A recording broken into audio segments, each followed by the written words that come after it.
Todo mundo devidamente alimentado aí, por causa do intervalo, prontos para voltar? Agora sim. Todo mundo até mais acordado agora.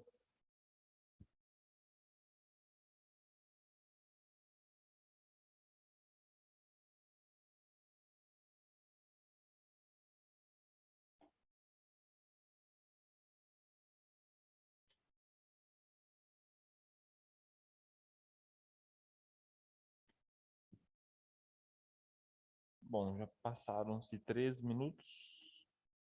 Somos 8. Acho que dá para voltar para o conteúdo já.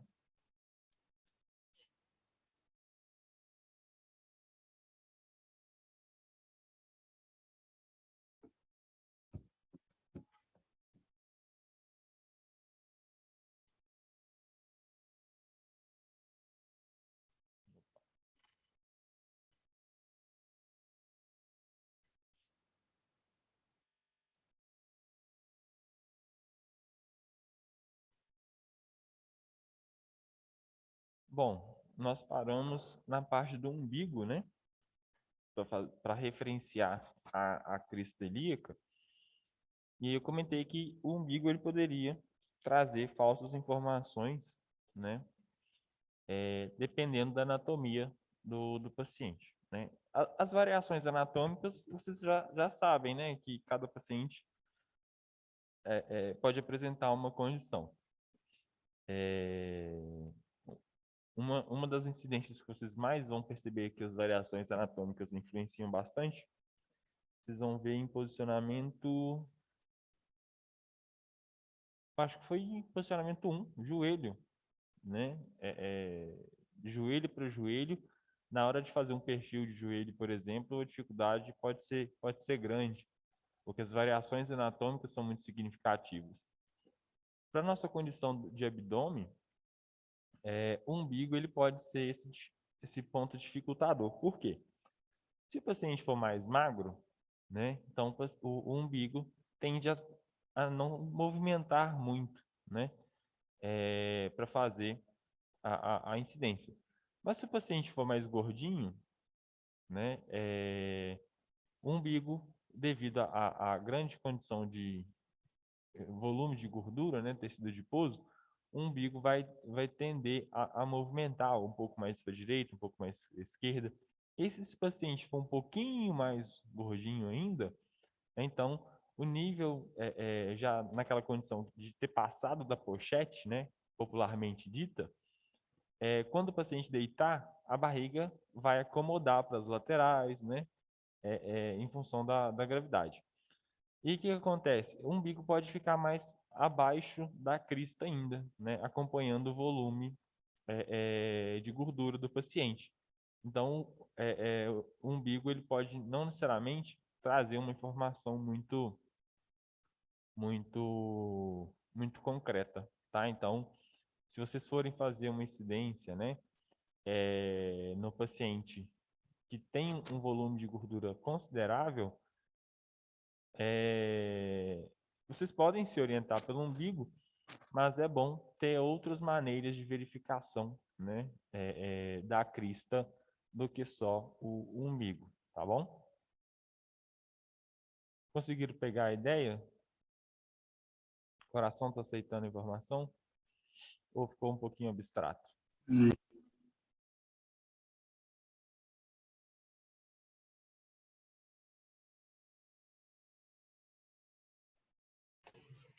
Deu para entender. Guilherme, depois tu pode voltar a explicar essa margem costal inferior, que eu não peguei muito bem? Olha, eu vou precisar que você fale um pouquinho mais alto, que eu não consegui ouvir. Ah, tá. Não, desse aí deu para ter uma ideia. A margem costal inferior que eu não peguei muito bem. A primeira parte da sua fala eu consegui ouvir, que você falou que deu para entender. A segunda eu não consegui entender. A parte da margem costal inferior que eu não peguei muito bem. Ah, tá, margem costal inferior. Ela fica próxima. Deixa eu tentar pegar uma imagem no Google aqui que eu acho que fica mais fácil. E aí a gente consegue juntar informações.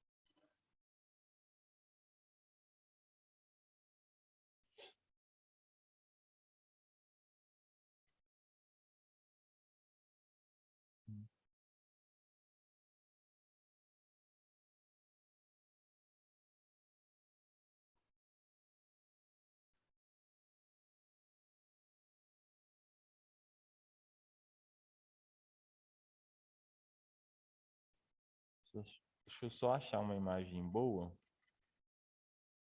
para eu mostrar para vocês.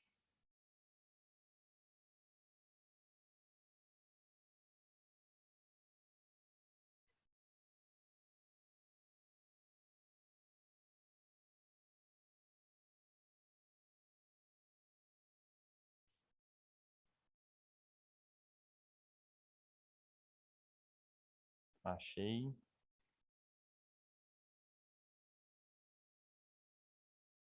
Compartilhar.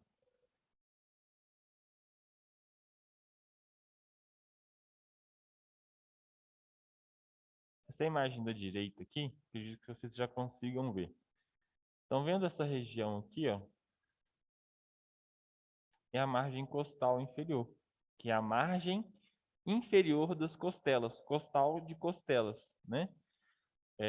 Então é uma margem, né? Então uma região, um ponto, né? Costal de costelas inferior. Então é um ponto ou um segmento de pontos, né? Nesse caso aqui, uma região de, com relação às costelas, por isso costal, e inferior, né? Inferior, sinônimo de inferior, abaixo, mais para baixo. Então, essa relação. Quando eu comentei da margem costal inferior, o que eu trouxe? A relação com a boca do estômago, né? Que fica aqui nessa região, ó, abaixo do processo tifoide. Então, para poder achar essa margem costal inferior no paciente, vocês poderiam partir da onde? Da boca do estômago, né? Porque aí, a partir da boca do estômago, temos a margem costal direita, a margem costal esquerda, por exemplo, né? Conseguiu pegar agora? Agora ficou top, com a imagem bem melhor. Ah, beleza, então.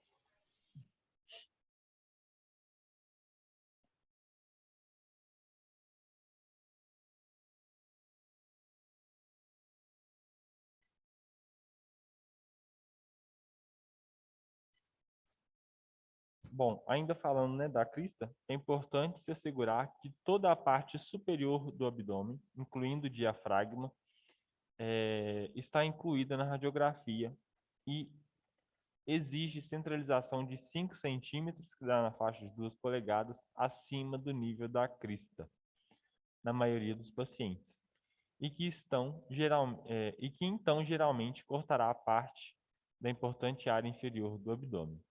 Essas relações de centralização, relações, né, a gente deixa para ver na incidência, que eu acho que fica mais fácil.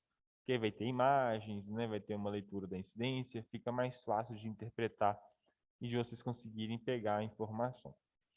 Essa condição de centímetros e polegadas, vocês vão achar muito frequente nos livros, tanto no Biasoli, Bontrager.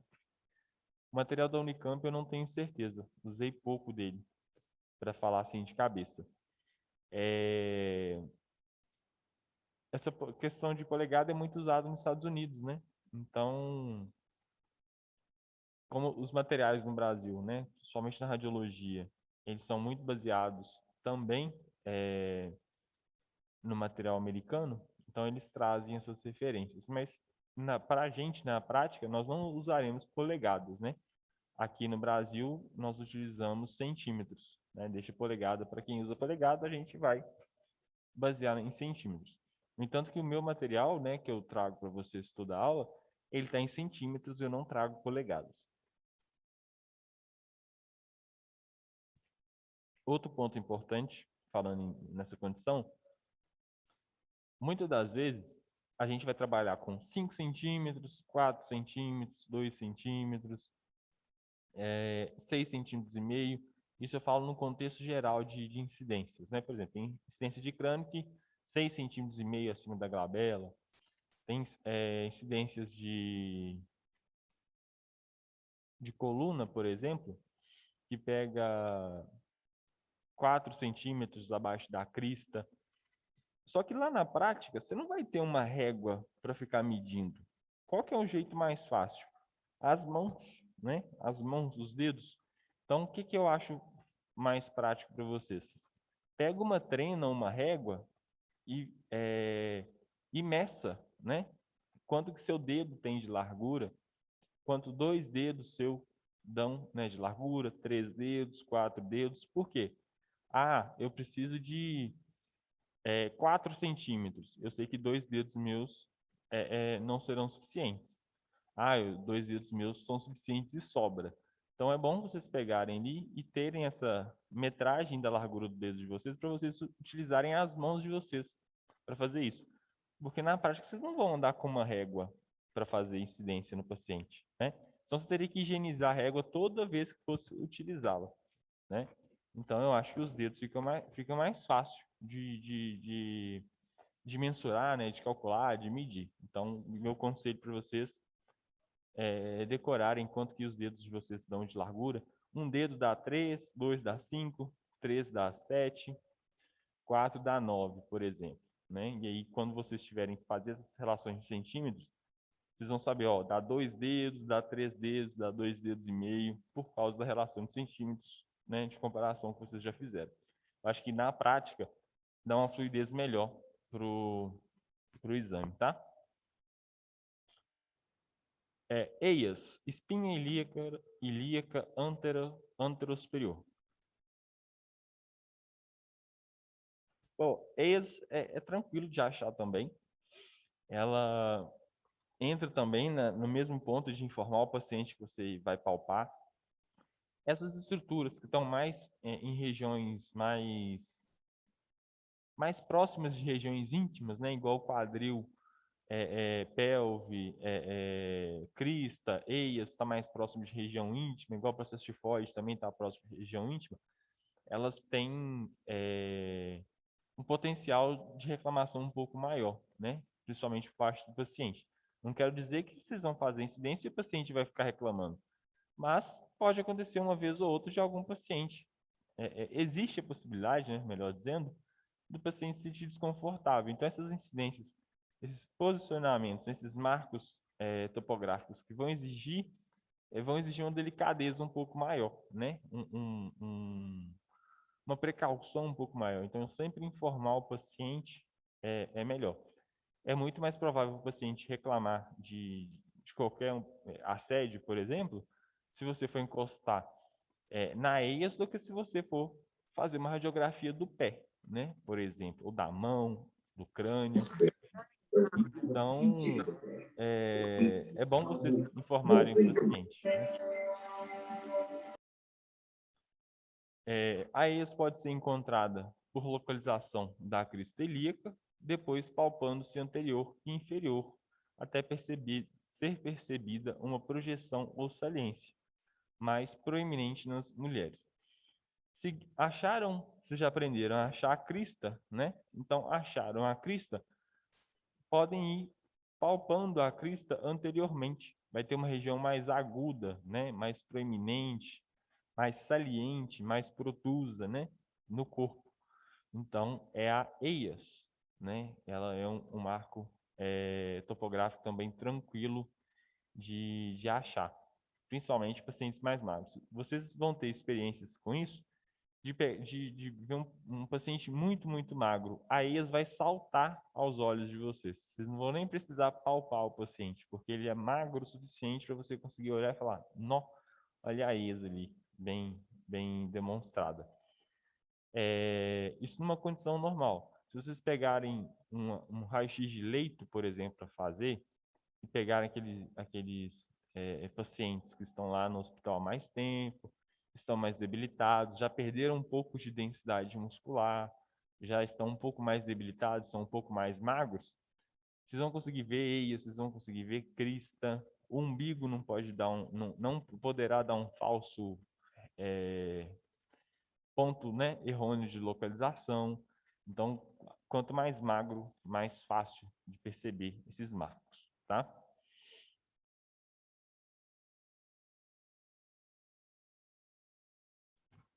Trocânter maior. Deixa eu pegar uma imagem aqui, que eu acho que vai ficar mais fácil de explicar.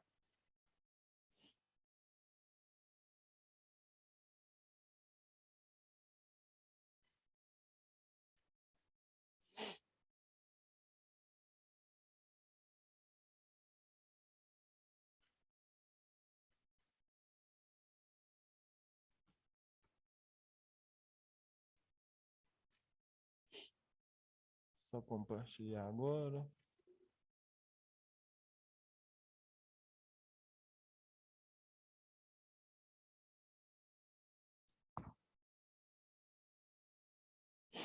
Trocânter maior, né? Como o nosso conteúdo até agora está mais voltado para abdômen e pelve, né? Então, o trocânter já é um marco topográfico da região da pelve, né? Ele é mais fácil de palpar porque ele é mais externo, né? Ele é mais superficial. Vocês vão conseguir palpar. Eu sei que tem gente que está deitado até agora, isso me causa até uma invejinha, uma inveja boa, o pessoal comenta, né? Você que está deitado, está mais fácil do que quem está sentado. Coloca a mão do lado, né? Na lateral do corpo mesmo, né? E aí vocês vão conseguir fazer uma referência. É o seguinte. Observem na imagem superiormente que aqui nós temos a eias. Então você pode palpar sua eias. Se você descer um pouquinho, você tem a articulação da cabeça do fêmur com o acetábulo, que você também vai conseguir palpar na região da virilha, né? Vocês conseguem ter uma relação de distância inferiormente, né? Olha só onde é que está a articulação coxofemoral com o trocânter maior. Um pouco mais para baixo, então vocês vão conseguir palpar na região do fêmur. Quem está sentado, né, como eu estou, vocês podem sentar direitinho, levanta a perna um pouco, né, para vocês conseguirem pegar a região da virilha para já achar a região coxofemoral, por exemplo. Aí vocês vão palpar lateralmente, vocês vão conseguir achar o trocânter. Como é que quem está deitado ou sentado percebe que é o trocânter maior? Quando vocês acharem a estrutura densa, óssea, mais superficial e lateral, o maior indicativo que seja o trocânter, porque ele é mais superficial, né? Ele é mais lateralizado do corpo. Qual que é a chance de você ter conseguido achar a articulação coxofemoral? Mais difícil. Se você estiver palpando pelo lateral, é mais fácil chegar no trocânter do que na articulação. É mais fácil chegar no trocânter do que já no fêmur em si, né? Então, apalpa o trocânter e movimenta a coxa. Se vocês movimentarem a coxa, né? E a mão de vocês não desarticular da estrutura que vocês estão palpando muito provavelmente o trocânter maior. Na prática, isso também pode ser importante, né? Para vocês se localizarem em função do corpo do paciente. Conseguiram palpar o trocânter maior ou alguém teve dificuldade? Como é que vocês foram com o trocânter? Eu tive dificuldade, porque minha gordura não permitiu, não. Entendi.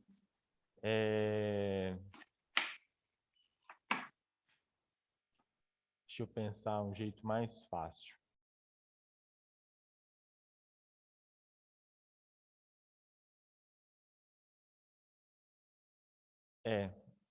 Eu acho que Adianta não, moço. Quando é gordinho é mais difícil mesmo, relaxa.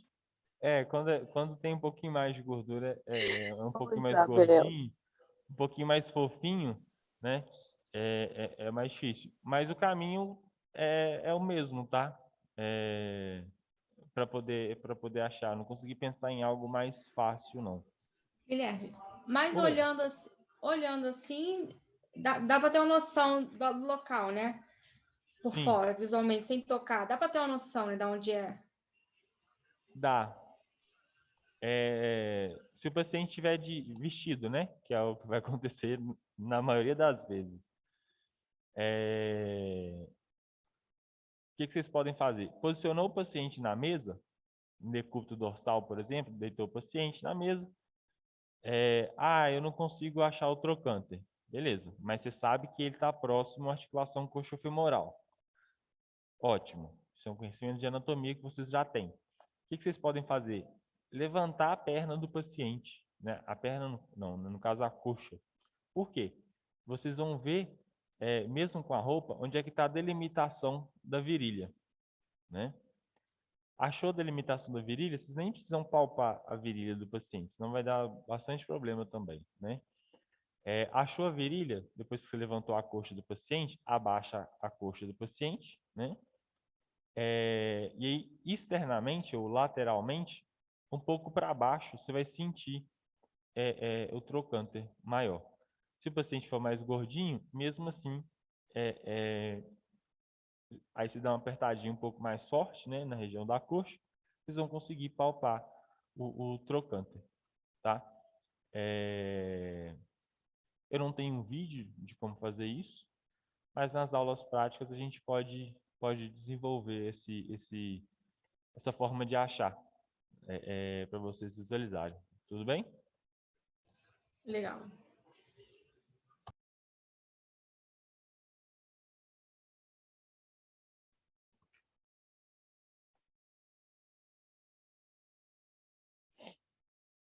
Trocânter maior. Geralmente é necessária uma palpação delicada, porém firme,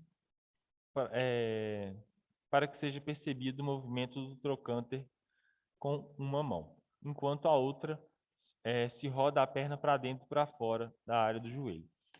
Essa técnica, né, de rotacionar a perna, a coxa, para achar o trocânter, eu acho ela um pouco mais difícil do que o que eu comentei, tá? Mas pode ser um método alternativo. Se vocês acharem mais fácil dessa maneira, façam dessa maneira. Se vocês acharem da maneira que eu comentei mais fácil, façam dessa maneira. Se vocês desenvolverem alguma outra maneira de achar o trocânter, o que for mais fácil para vocês, vocês podem fazer sem problemas. Esse não é um marco tão preciso quanto os outros marcos ósseos da pelve, porém sua margem superior geralmente se situa um pouco acima de 3 a 4 centímetros do nível da sínfise púbica, né? Com a prática, isso também pode ser usado como marco secundário para posicionamento do abdômen. A sínfise púbica que ele está se referindo. A sínfise púbica usualmente dá um pouco mais de trabalho para poder utilizar como marco topográfico, porque ele está muito próximo da região íntima, né? Então, o toque, né, a palpação não é o indicado, né? Então, o indicado para utilizar a sínfise púbica, né, o pubis, como marco topográfico, é mais no olhômetro ali mesmo, fica mais fácil. Algumas incidências que vão trazer a sínfise como referência, elas descrevem quantos centímetros da crista a sínfise púbica estará, ou do trocânter medialmente, né, saindo do trocânter maior para o plano sagital mediano, para o meio do paciente, né, caminho da sínfise púbica, quantos centímetros você deve considerar, né? Aí entra o que eu estava comentando de vocês saberem, né, a metragem, né, dos dedos de vocês. Não que vocês vão encostar no paciente para ver, mas assim que você acende a luz, né, do cabeçote, vai ficar iluminando e você pode colocar o dedo sem encostar no paciente, mas acima do paciente, né, e ver, olha, 3 centímetros, 4 centímetros, então está aqui nessa região, e localizar o raio central, ou colocar a borda inferior do receptor, do chassi. Então, aí entra o que eu tinha comentado com vocês anteriormente. Com relação ao trocânter, tudo bem? Ou não está tudo bem?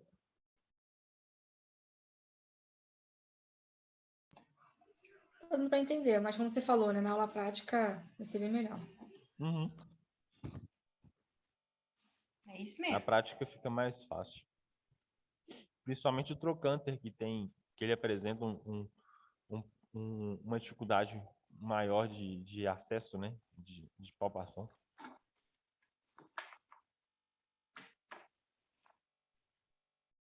A famosa sínfise púbica. A sínfise púbica é a junção anterior dos dois ossos pélvicos, né? Sínfise púbica, vocês têm de memória ou querem que eu abra alguma imagem para ficar mais fácil? Pode abrir, por favor, Guilherme. A imagem melhor.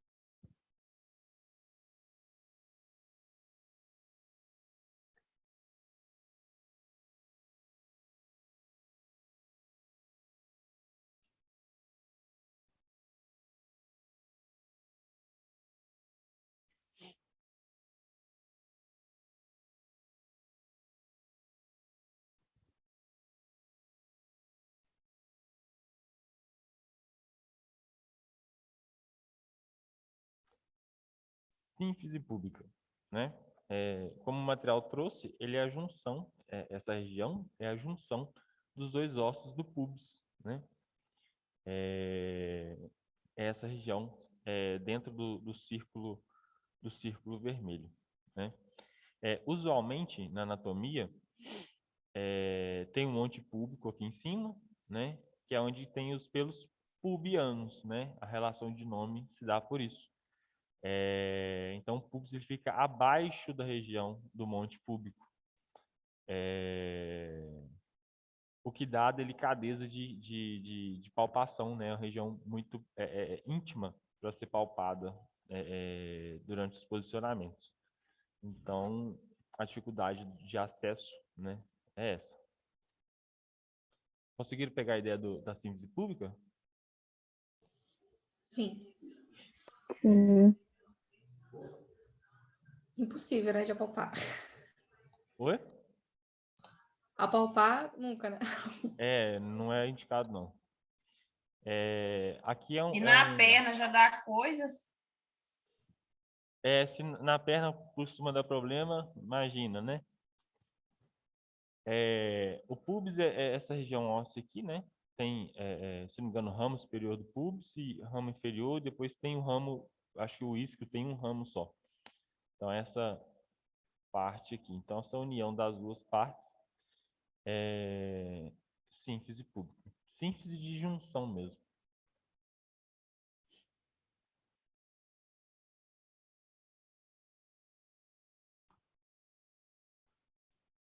Apresentação. A porção mais anterosuperior do pubis pode ser palpada quando o paciente está em decúbito dorsal. Esse marco corresponde à margem inferior do abdômen.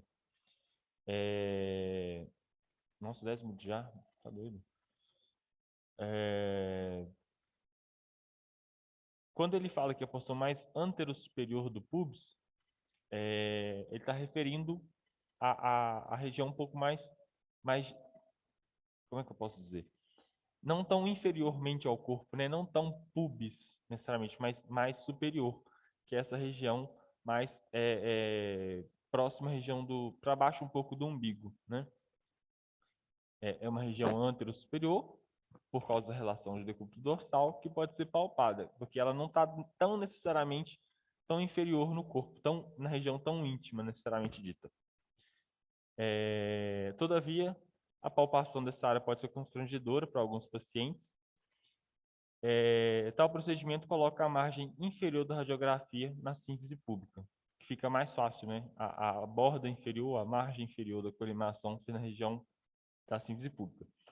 Teve uma vez que chegou uma paciente para fazer, a gente chama de estudo, porque são muitas radiografias, de pelve, lá no HC. Aí, ela tinha que fazer uma radiografia da pelve inteira, depois radiografia unilateral, porque ela tinha feito cirurgia, ou melhor, ela fez cirurgia de uma articulação coxofemoral e depois ela ia fazer cirurgia na outra articulação coxofemoral. Paciente que vem com muleta, como é que chama aquele... Quem aqui já viu House, viu que ele é manco de uma perna. Tem uma madeirinha que o pessoal usa para apoiar. Como é que chama? Eu esqueci o nome.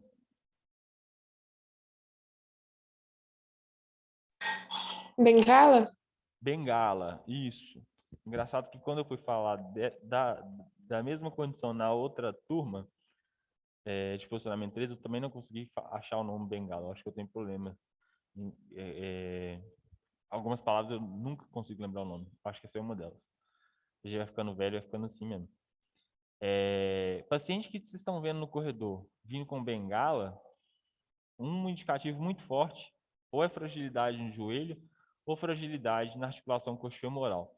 Por isso o uso da bengala, para compensar o peso daquela região do corpo. Por quê? Se a pessoa tem uma fragilidade do lado direito, seja no joelho, seja no calcanhar, seja na articulação coxofemoral, qual que é o usual do corpo? Você jogar mais peso para o lado esquerdo, para compensar o peso. Só que isso, a longo prazo, lesiona o lado esquerdo. Alguma estrutura pode ser lesionada. Por quê? Porque o corpo não foi feito para um lado só carregar mais peso. Ele foi feito para carregar os dois lados carregarem pesos iguais. Então, se você tira peso de um lado e coloca no outro, né, isso é prejudicial. Uma experiência que você talvez já tenha tido, torceu o tornozelo, e aí você passou a colocar mais peso no outro lado do corpo, e aí você passou a ficar com aquela região mais cansada. É uma característica.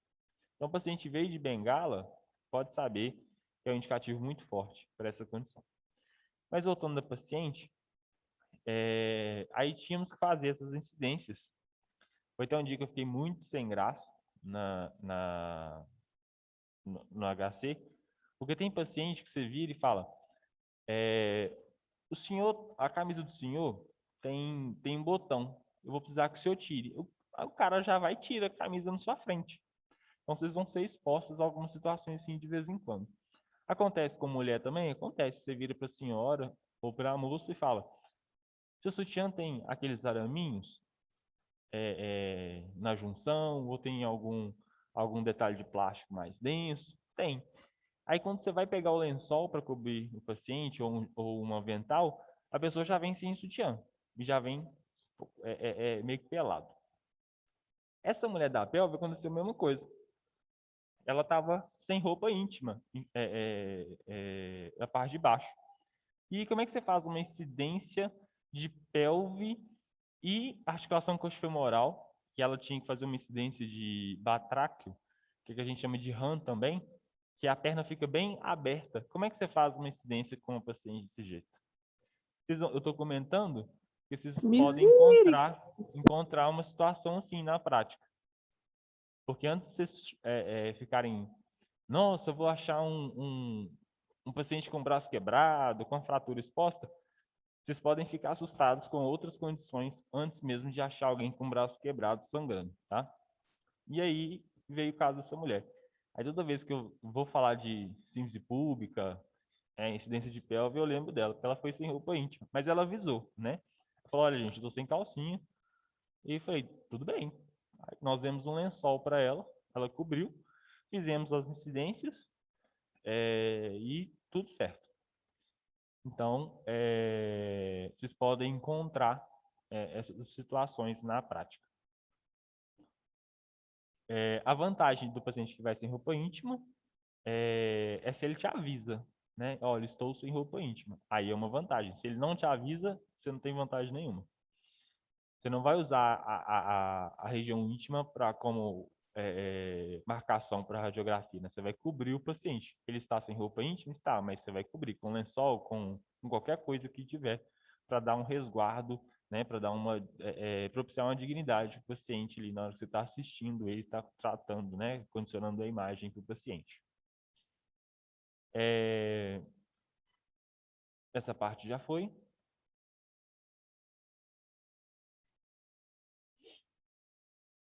Incidências básicas do abdômen. Então, eu acho que para nossa aula hoje temos 4 ou 5 incidências para a gente trabalhar hoje. A primeira incidência, anteroposterior, um AP, numa condição de decúbito dorsal. Indicação clínica para AP em decúbito dorsal. A patologia do abdômen, né? Alguma patologia, incluindo a obstrução intestinal. Então, aquele paciente que tem dias que não vai ao banheiro, é uma indicação. Neoplasias, né? Famoso câncer, ou chamado por alguns de CA. Algumas pessoas não gostam de falar o nome câncer. Calcificações, né? Até porque o intestino ele tem essa relação de absorção de cálcio, né? Para a recomposição óssea, tem essa relação. Ascite e imagens de base, reconhecimento para estudos abdominais com uso de meios de contraste. Aí injeta o contraste no paciente, ou via oral, qualquer que seja. Aí vai depender do exame, né, no caso. E aí faça a imagem de raio-x para poder, então, ver a estrutura, né, de interesse. Fatores técnicos para a nossa incidência. Distância foco-filme. No bom trager está 102 centímetros. Na nossa prática, 1 metro. Né? Tamanho do receptor, 35 por 43 na longitudinal. Vocês sabem o que é longitudinal e transversal? Ou precisa de alguma ajuda? Tranquilo. Não entendi, desculpa.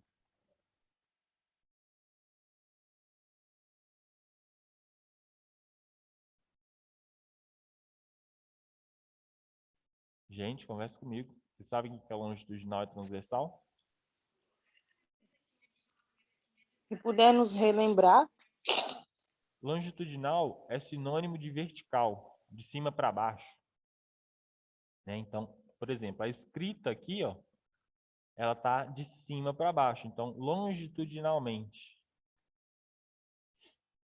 Na transversal, seria horizontal. Né? Então, o texto aqui, o cabeçalho, né, nosso título, na verdade, ele está escrito na horizontal. Então, quando você olha para o horizonte, está na sua frente, né? Aquela coisa assim, horizontalizada.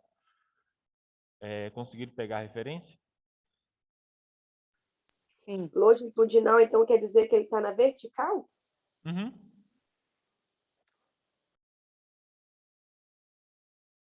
Bom, falta menos de um minuto para nossa aula encerrar. Então, deixa eu encerrar com vocês e a gente volta daqui 5 minutos, pode ser? Pode. Pode ser, né? 10h40 agora, 10h45 nós voltamos, tá bom? Até daqui a pouquinho.